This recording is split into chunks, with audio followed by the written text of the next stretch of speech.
justamente como uma forma de diminuir o crescimento populacional, né?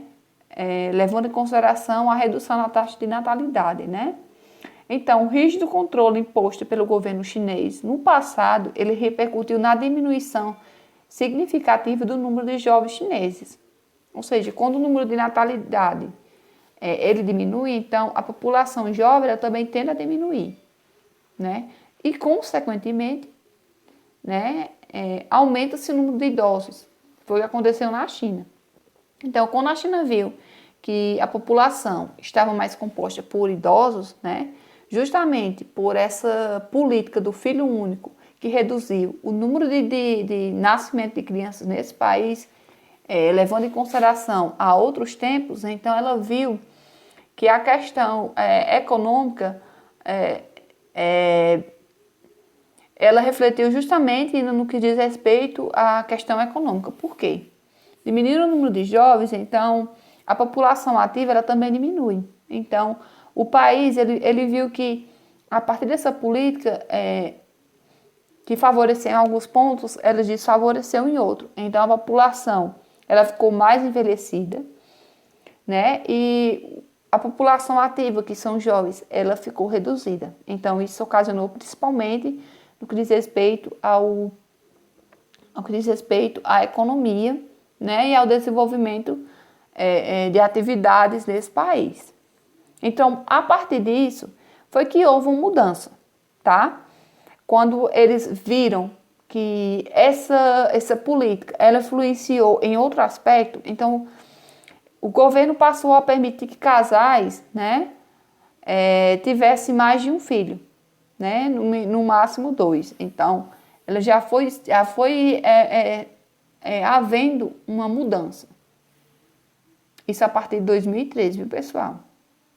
Essa mudança nessa política do filho único, né?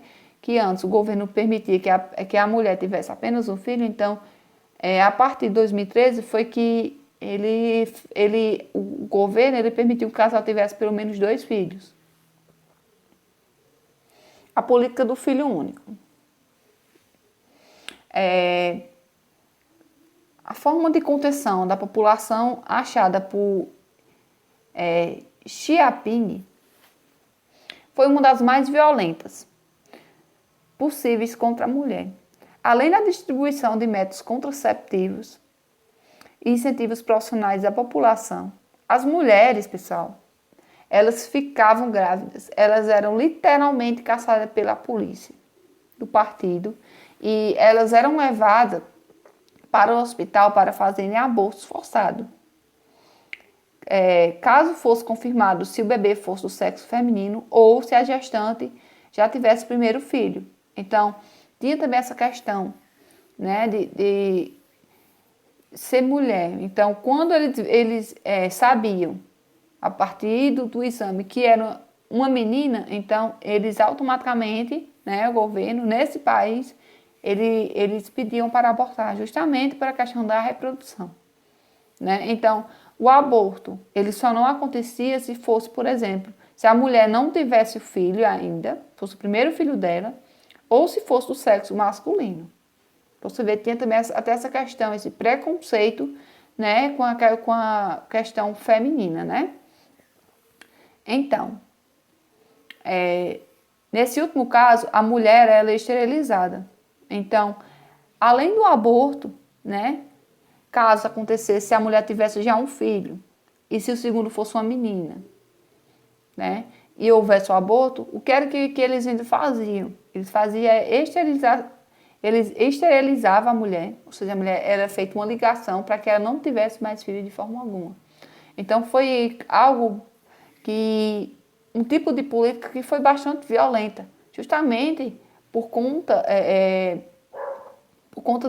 dessas questões que eu estou falando aí, né? Perseguição, aborto forçado, né?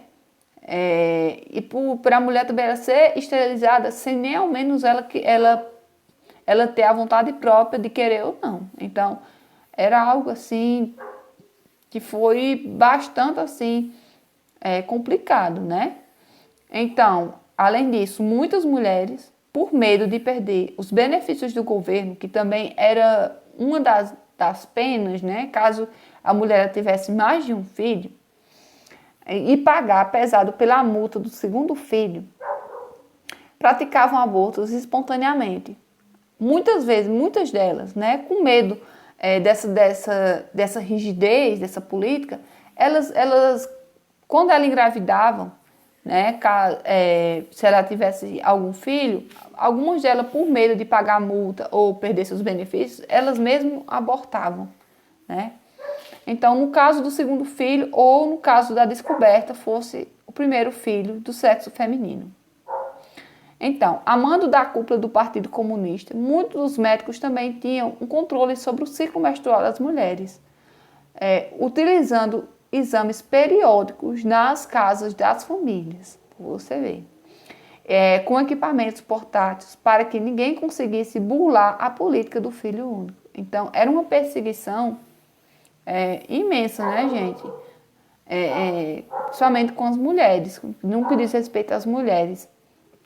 Então, através dessa política demográfica, normalmente foi levado ao extremo. As famílias chinesas adquiriram-se, adequaram-se forçadamente até apenas um filho.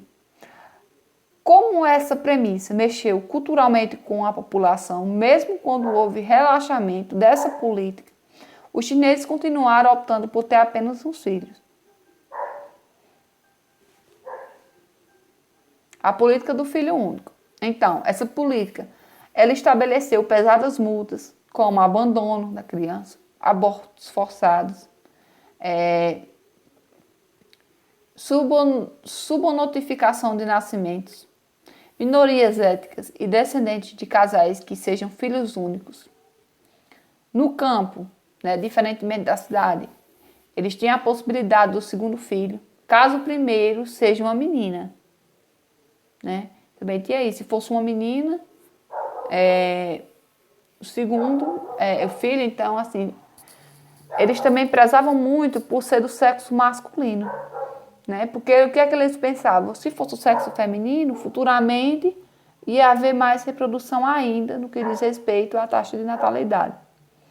Então, um desequilíbrio populacional entre homens e mulheres, geração de pequenos imperadores. Então, em 2015, foi feita uma revisão, né, para que os casais, como eu falei anteriormente, ele pudesse ter até 2 filhos por casais.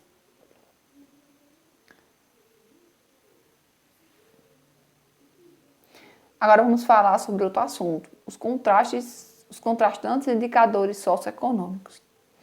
Os contrastantes nesse continente também podem ser caracterizados pelos fatores abaixo.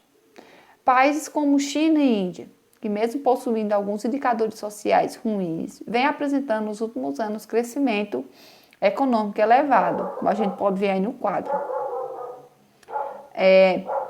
O Japão, ele apresenta um elevado nível de industrialização, indicadores socioeconômicos com valores expressivos. Em alguns países, principalmente situados no sul do continente, podemos constatar que mais de 16% das pessoas elas vivem com menos de 1,9 dólares por dia. Ou seja, parte da população vive em condições de extrema pobreza, como a gente pode ver no quadro. Por exemplo, o Afeganistão, a Síria, né? Então, esse quadro ele representa muito bem, né, como é o contraste dos indicadores socioeconômicos dos países asiáticos. Nessas duas imagens, é só para representar, né, duas cidades em um mesmo continente que tem uma diferença enorme, né, que diz respeito ao seu desenvolvimento. Na primeira foto, a cidade do Japão, uma cidade desenvolvida, uma cidade moderna, uma cidade que apresenta uma urbanização moderna, né, várias indústrias, então é um dos países mais desenvolvidos do mundo. E ao lado a cidade de Dhaka, em Bangladesh, né, que já apresenta uma cidade com índices mais inferiores, né, a questão de como a urbanização dessa cidade ela é bem inferior, né? A pobreza também é mais presente já com relação à cidade do Japão. Então, por aí a gente já se tira como é contrastante, né? Em um continente tão grande como a Ásia, como é visto de forma tão presente, né? Então, na próxima aula a gente vai falar um pouco sobre a economia da Ásia, né? Eu vou trazer aqui alguns países que mostram justamente como essa economia ela é distribuída e como ela acontece no continente asiático, tá bom, gente? Não entender a geografia é não entender a história do homem, é não dar sentido à nossa existência. Luciano Dal. Obrigada, pessoal. Então, na próxima aula, a gente vai dar continuidade a esse capítulo, que vamos falar justamente sobre os indicadores socioeconômicos e a economia do continente asiático, certo? Valeu, então, muito obrigada a todos.